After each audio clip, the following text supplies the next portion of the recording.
This is Gary Wakefield, and you're listening to Queer Life Stories.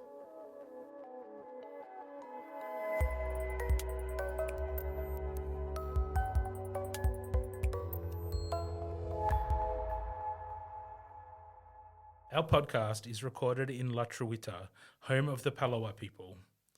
We acknowledge the traditional owners of country, their diversity, histories and knowledge, and their continuing connections to land and community. We also acknowledge LGBTIQA+ advocates, friends and allies whose courage and strengths have helped to make this a more just society for lesbian, gay, bisexual, gender diverse and intersex populations and their families. I'm Jack Ritchie. I go by he, him pronouns most of the time anyway. I do drag, so when I'm in drag, I like to be she, her. I would consider myself pansexual, though pretty mostly openly a gay man, and people see me that way. So I was born and raised in Cairns, up in far north Queensland, and my parents got a divorce when I was two, and my mum moved on and met my stepdad, and I was mostly raised by them, but I saw my real dad on the weekends. And my parents created and ran their own business, which was a boat that took tourists out to the reef. And it became a family business, and I worked for them, and my brothers work for them. My brothers still work up there on the boats. And my dad is a psychologist, my real dad. And Kansas was an interesting place to grow up. Definitely a different perspective, definitely very different from Tasmania. It was obviously in climate, but yeah, in a lot of ways. And so I've always got like a bit of the ocean in my blood, I guess. I have two brothers. I'm the middle child. Definitely had a bit of middle child syndrome. Um, I was a very sensitive kid and knew from a very young age that I was very different from other kids. Um, my parents weren't really all that accepting of me being different, I feel. And yeah, definitely there was, like there is throughout Australia, throughout rural Australia, there was definitely like a sort of hyper masculine or heteronormative kind of way that you're supposed to be. And that was definitely drilled into me as a kid. And I was often told that I was being too sensitive or that I should do more boyish things and yeah, all that sort of stuff. So that was definitely really hard. I had an experimental experience with another boy at quite a young age, and that became a really big kind of shame event for me. That was when I was 9, and yeah, the shame was so much I couldn't tell anyone, and the only thing I could tell people was how upset I was, and never really explain why, and yeah, I was suicidal at that age actually, which was strange, and my teacher thought that I was getting abused at home. Because I was so upset, but they couldn't really figure out what was going on with me because I wouldn't really tell anyone. And yeah, I didn't really properly come out, I guess, to myself until I was about 14. And yeah, that was kind of my early childhood.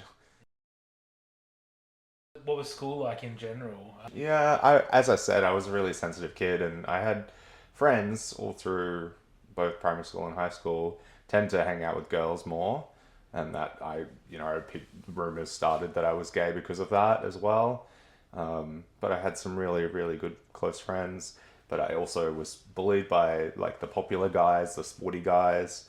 I really hated anything athletic or sporty. I just felt like I couldn't keep up. I was always a chunky kid as well, and I was teased for that as well, which was hard.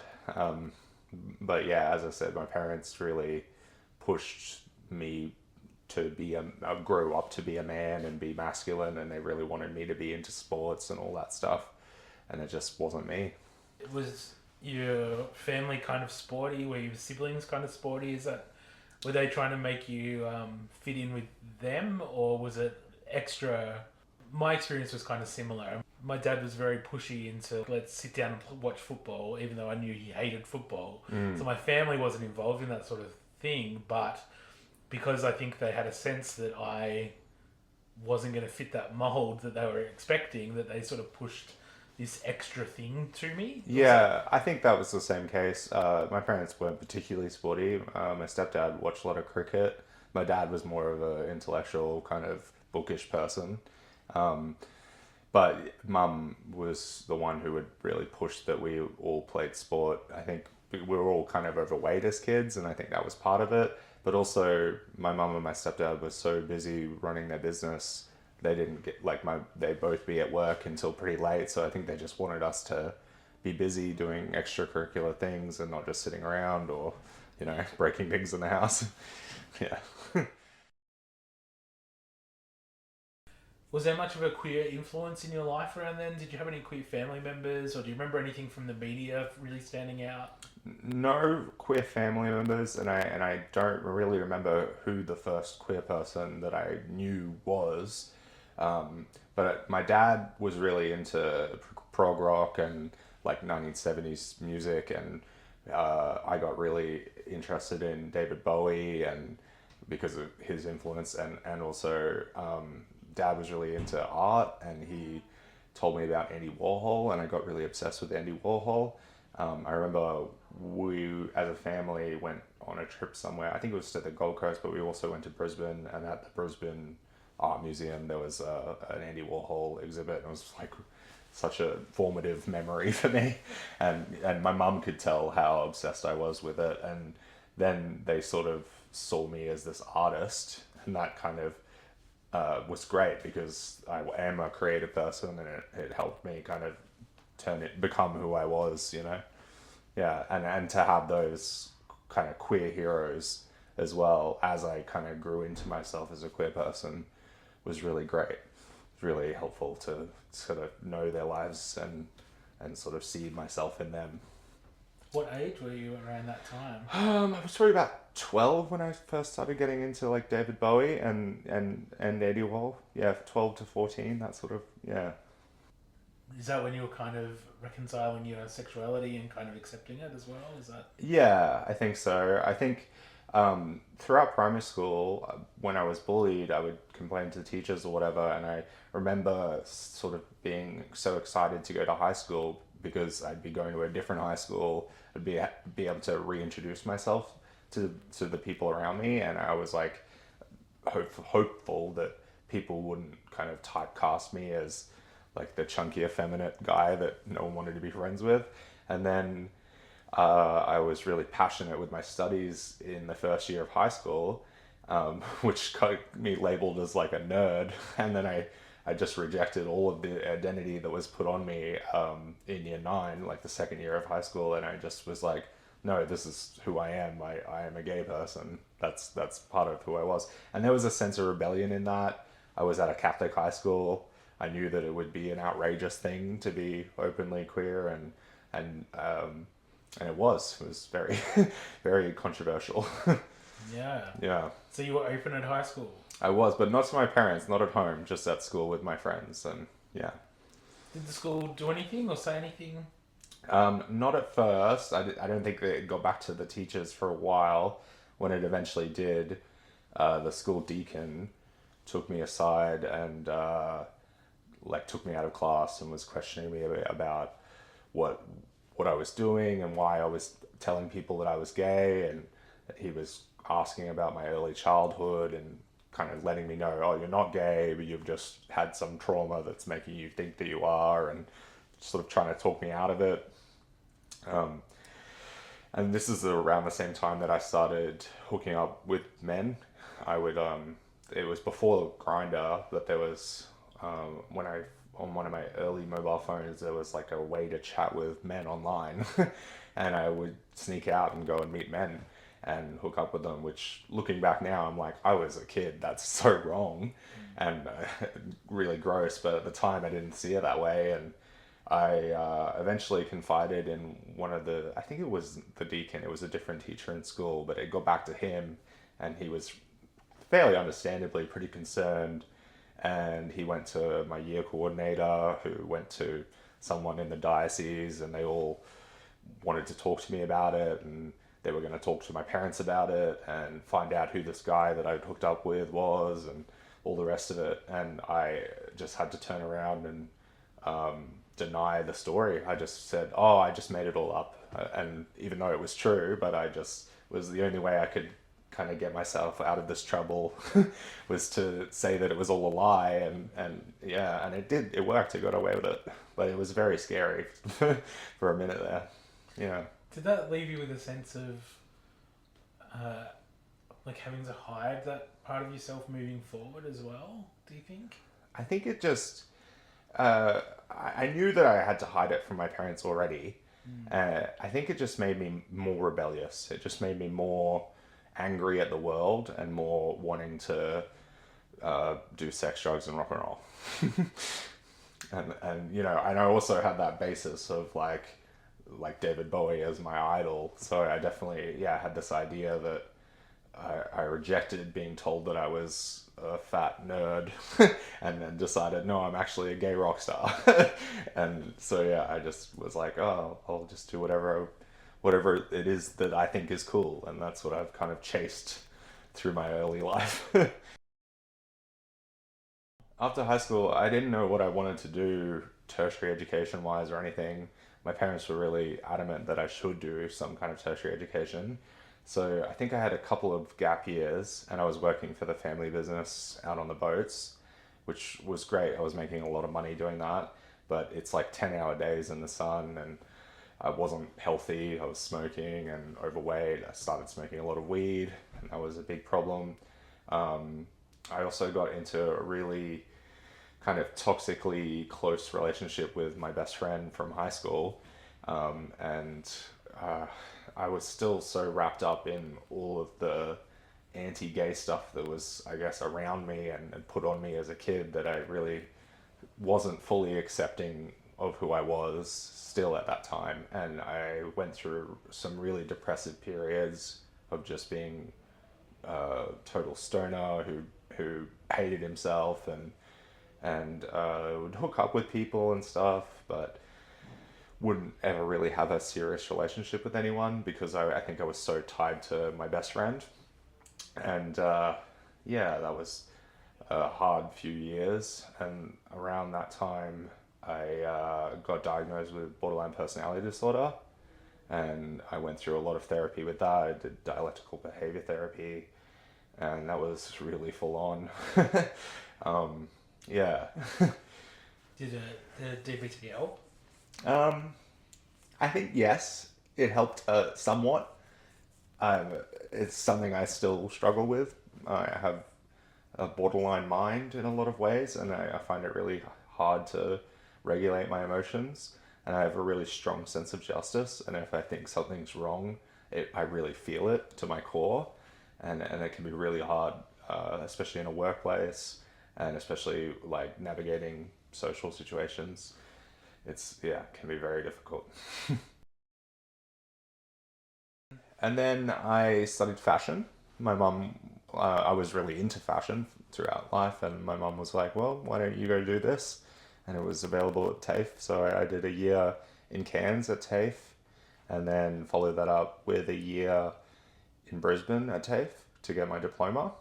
Learned to sew and pattern make and all the rest of it, and it was pretty inspired, and I had a lot of ideas and had a great time studying and making clothes and stuff, and I still sew, and I love that I have those skills. But I did find it was really like, unless you had some kind of huge investor or something like a big amount of capital, it would be so hard to start your own brand, and then to break into the industry working under someone else is so difficult, especially when a lot of the skills that you learn are practical skills that aren't really used in the fashion industry within Australia because everything's outsourced. So it's just, it was really difficult. I mean, I could be a dressmaker or a bridal dressmaker or something like that, but it wasn't what I was passionate about. I was, wanted to push the boundaries of fashion as a creative young gay person would. So I found that it didn't really lead to much after that. And I kind of found myself back in Cairns and back in the same sort of depressive lifestyle of just being a stoner and not really hoping for much, and still at that time having a lot of internalized homophobia and those sort of things going on with me. And then my mum was sort of like, you need to sort of snap out of this. Like, you need to do something else with your life because you're not going anywhere. So I got a working visa and I moved to London for 2.5 years. And that was where I really came into myself as a queer person and found queer community and started drag and yeah, kind of really found out who I was. So that was amazing. Yeah. So what led to London, and what were you doing while you were there? Well, my family on my mum's side are from England, and I think they were toying with the idea of me getting dual citizenship. So I think that's where the idea first came from, because my nana at that time wasn't fully naturalized as an Australian. I think she still had a British citizenship. So we thought we could do that. We couldn't, but I could get a working visa. And there was some family friend who had a spare room that could put me up for a time. So it just sort of worked out. And before I went, I was chefing in Cairns. So I got a job as a chef at a pub in London, which I hated. Being a chef is awful and I wouldn't wish it on anyone. Um, and I met heaps of people and stuff. Don't know that I really had much of a goal going there. I had traveled before, like for my 21st, my mum got me a Kentucky tour of Europe. So I had gone to London and sort of seen what it was like there. And I guess I was excited to be in a big city, a world city, and be around the cutting edge of fashion and also gay community. Like, I knew that there was a huge gay community, lots of parties, opportunities to meet people, which, yeah, when I could afford to do stuff like that, I would, which was really good at first. And then I kind of, I think the reality of how expensive to live there set in. And I don't know, struggled to kind of survive for a time. And then I shacked up with a guy who I met who was not a good person, or at least had a lot of stuff to work out. He was like, I mean, it was in London, but at the time it was like, I think during Trump's first election or whatever, and my boyfriend at the time was pro-Trump and was quite conservative, which is insane.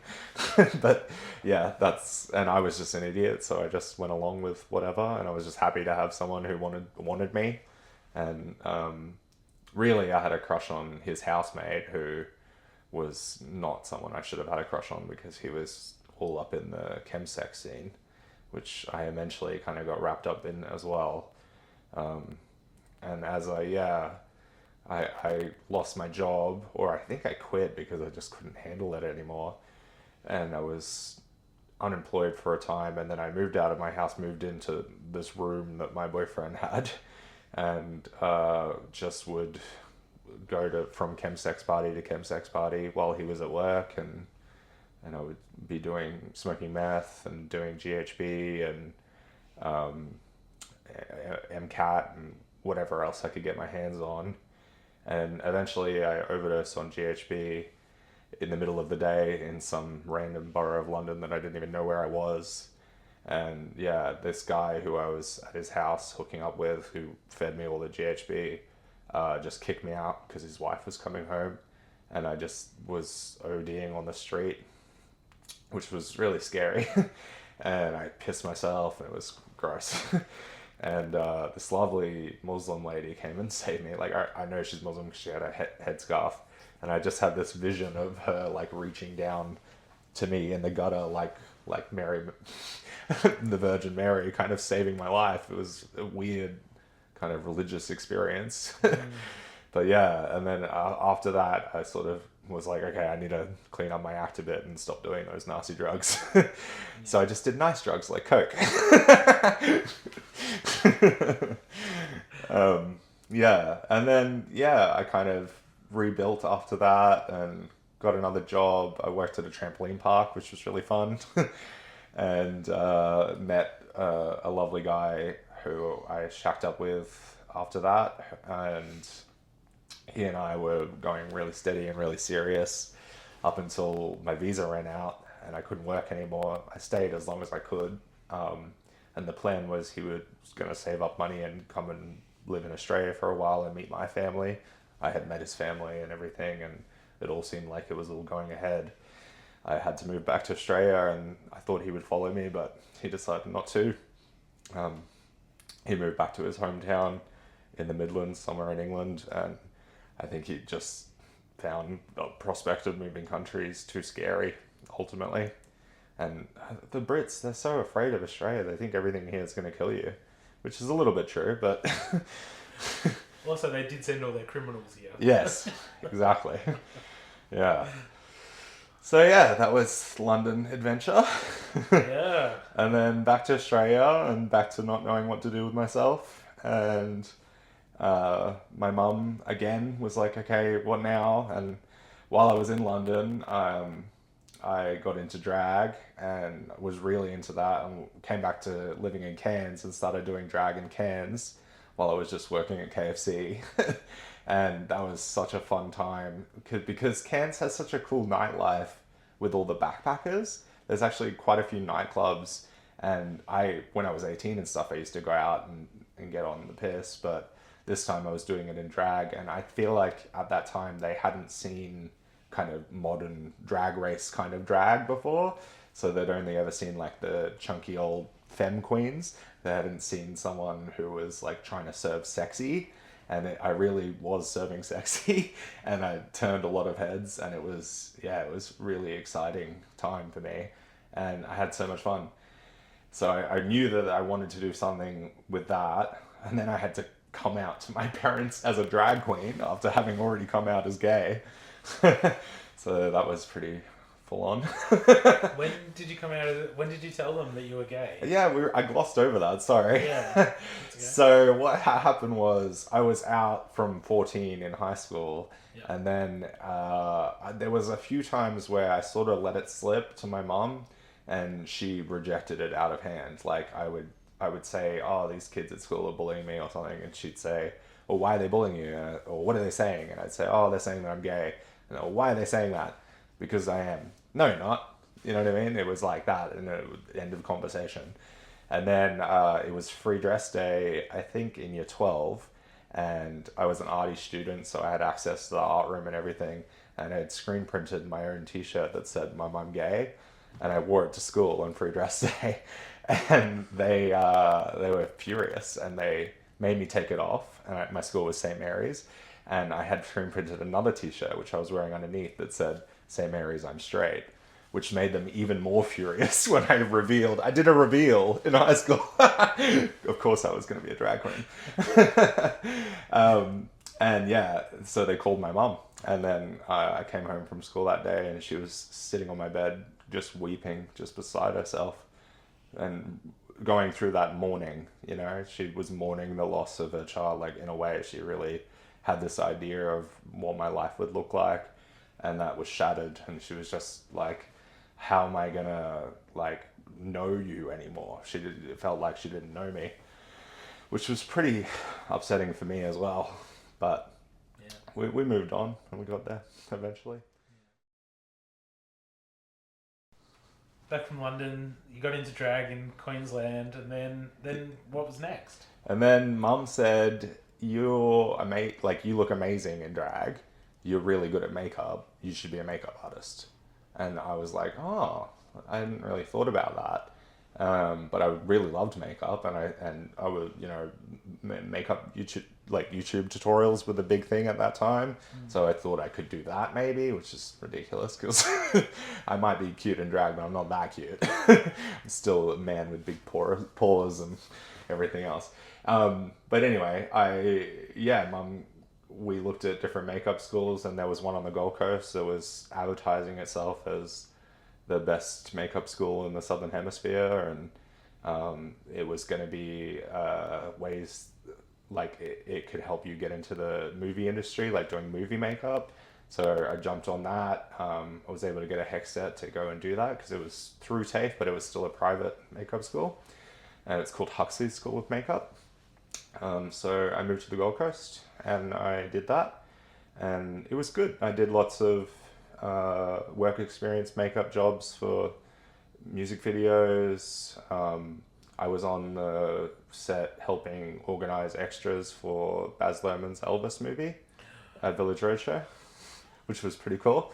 But I wasn't paid. It was really hard to get paid gigs doing that kind of work on the Gold Coast because there were so many makeup schools on the Gold Coast and they're all pumping out students who are willing to do work experience jobs for free. And then there's freelance makeup, which you could do. And I did that a little bit, and I still do that a little bit, like for girls' formals, maybe even bridal, stuff like that. Which you can, if you really like hustle, you can make money doing that. But I still, and even now, I still kind of struggle to sell myself in a way and to manage myself. So it just wasn't feasible to like do that full time. So I needed to work. So that's when I started working at Kmart. I met my current partner on the Gold Coast, and he is a pharmacist.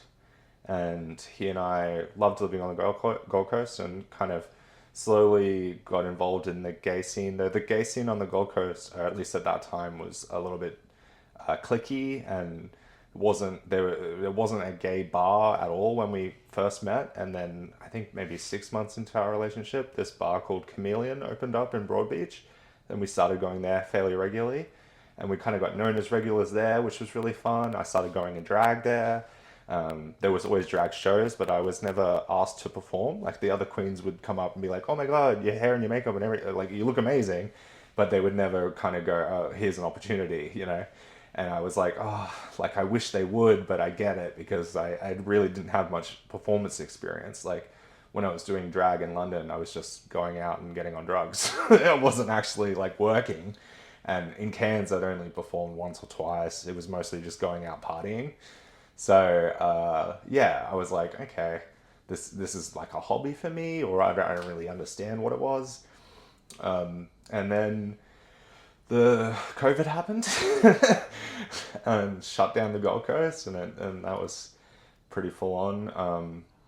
And my partner was working at a chemist warehouse, and you know he was still early in his pharmacy career, but he hated working for them because they're really like bottom line focused, and yeah. So he was looking online for different positions and had gone on a holiday to Tasmania before and said how amazing it was, and said he found this job that was advertised in Exeter at the Terry White, and it was paying way more than he was earning already for the same, an easier job actually. He was a pharmacist manager, and it was just a regular pharmacy job. So it was, yeah, really a great opportunity. And with COVID, everyone moving to the Gold Coast was making rental prices increase and much harder to find rentals. So we were kind of stuck in this place that we didn't really like as well. And we were looking at places down here, and you could afford what looked like mansions to us for the same price. So we were just like, yeah, let's do it. Wow. Yeah. Moved so many times. It's amazing. Yeah. Yeah, and I guess I intend to keep moving so many times.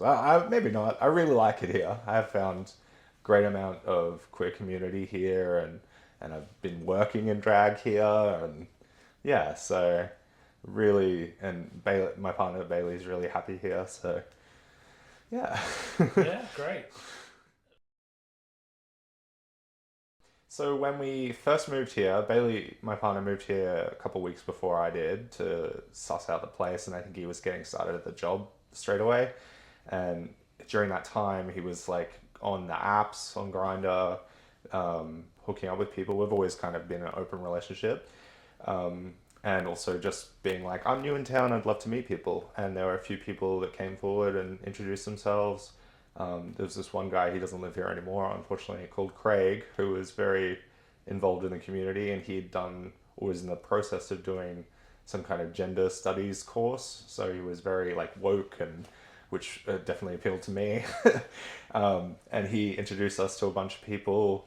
There was another guy who is still here, Rick Shegog, who invited us to one of his parties he often hosts, where he invites lots of local gay guys. So Bailey went to those sort of parties and met a lot of people that way. And then I came down and was introduced to the people he'd met, and we all just started hanging out. And then from there, Craig introduced us to Grace, who doesn't live here anymore also, unfortunately, but her mum owns the Royal Oak, and she was organising the events for the Royal Oak, including Mood, which is a queer party up here, and like booking the drag queens for it and everything. And I sort of said, hey, I do drag and I want to be involved, and we would go to the Mood parties and be big supporters of it. And I would always go in drag in a costume. It was always a costume competition, and I won a couple of times. And often Grace and other people involved would say like, you need to be up on stage, not just in the costume contest. Like, your costumes are that good, you need to be showing it off better. And I was like, okay. So then I started doing that. And last year, sometime in, I think it was in June, she had gone over to Melbourne and wasn't going to be around to organise the next Mood party. So my partner and I put our hand up and organised it ourselves, and that was Mood Goes Pop. It's kind of a full circle moment because it was inspired by like pop art, like Andy Warhol, and also just pop culture.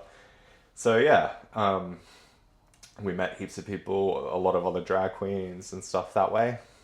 And that's kind of been our evolving group. We've met other couples, and we go to a trivia. There was one last night at Tandy's, which was drag trivia. I think it's still drag trivia.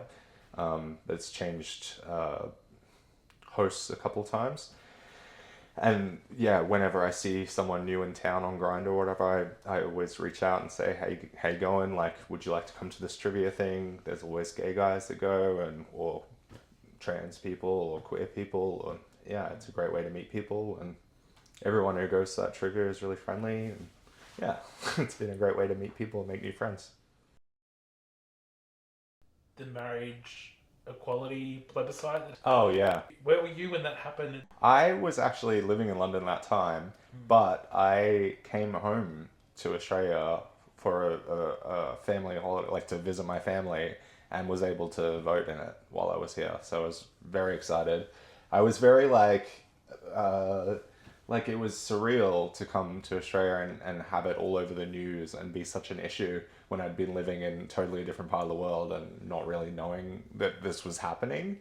And to come here and see that people were so open about talking about their opinions about it was really like shocking. And yeah, I was surprised. And much like the recent vote, I was surprised at how kind of the audacity that people would open their mouth and say such things. It was just, yeah, it was incredible. Yeah.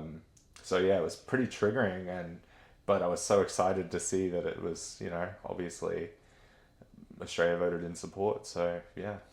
After we had that victory, there was a bit of a pushback about the religious freedoms bill.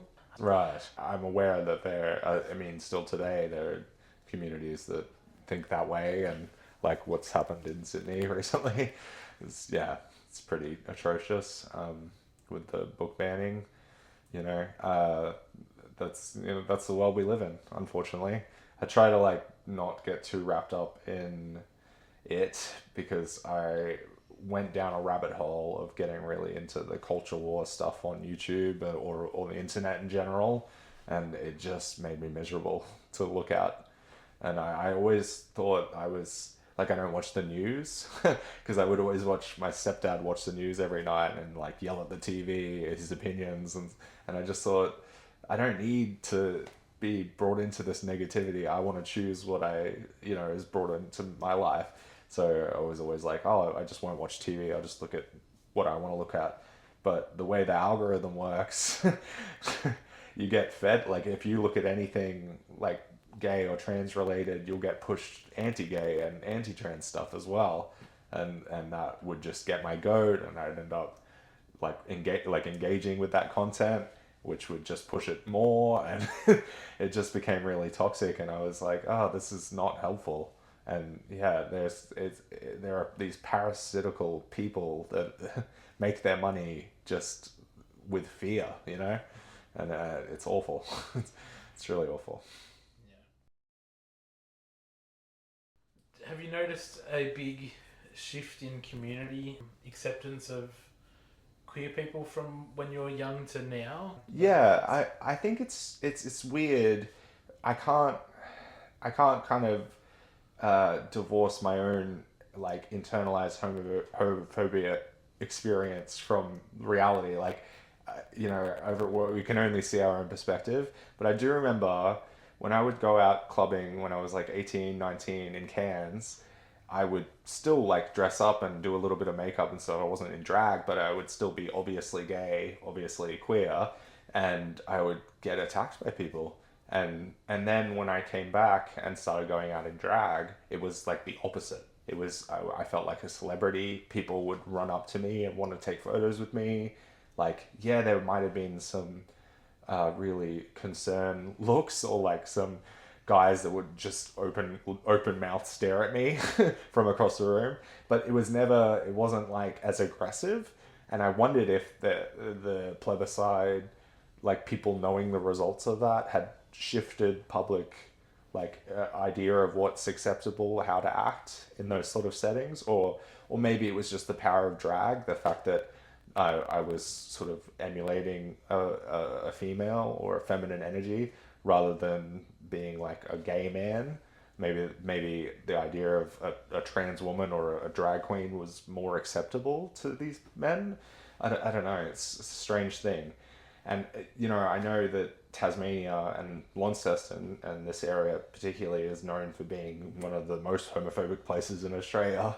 And that was definitely a concern when I was moving here. But I guess I sort of saw it as a challenge. And yeah, and there are really homophobic people here, but they tend to be the most spoken, the most gronky. So yeah, I feel like they just need to work out their own, like, looking after themselves more than anything else. Yeah. Yeah. So what's next for you and Bailey? I don't know. We're gonna keep on keeping on in Lonnie. Um, we're gonna keep on keeping on with Mood. The next Mood is Medieval Mood. We're not gonna be there for that one, but the one following it, I don't know if I can give too much away, but we're gonna be involved in that, and yeah, it'll be very exciting. I do want to plug Mood as something for young queer people to go to. I think they're looking at creating like an underage Mood as well for even younger queer people, which would be amazing. But yeah, it's just a great way to get together as a community and meet people that are like-minded and friendly, and yeah, and we'll stay kind of aligned with that, and we'll stay going to these events and having an open attitude and being keen to build a community. And yeah, you know, I said earlier the Gold Coast gay scene was cliquey. There's something about the gay scene in Tasmania that I've noticed, which is that it's not cliquey. It's that people come together from all walks of queer life, and there's nowhere near as much ageism or like intersectionality or whatever. That people, regardless of whether you're gay, queer, bi, man, woman, trans, whatever, we're all here together, fighting the good fight. Yeah. And that's something so special, and I hope that continues. Yeah. Thank you so much for coming in. And No worries. sharing. Thank you. It was Awesome. good. It felt like a therapy session. It was really nice. If this episode has raised any issues for you, please take some time to reflect and ensure you reach out for support if you need it. If you are listening in Tasmania, you can contact Working It Out via their website or calling 6231 1200 during business hours. If you need immediate mental health support, please contact Lifeline on 131114 or Beyond Blue on 1300 22 4636. Both services are available 24/7. If you would like to get in touch or share your story on this podcast, please send us an email at nwpride@outlook.com. This podcast is produced by Northwest Pride, a community group based across the north, northwest and west coast of Tasmania. They host events and social inclusion opportunities for anyone who is a part of the LGBTIAQ+ community, their friends and allies. This podcast is made possible by the support of Working It Out. You can hear future episodes and all of our past episodes on Spotify, Apple Podcasts, or wherever you get your podcasts from. Please follow, rate, and review if you can. It does help us to reach more folks who might enjoy or benefit from hearing these amazing life stories. We'll be back soon. Take care of yourself and each other.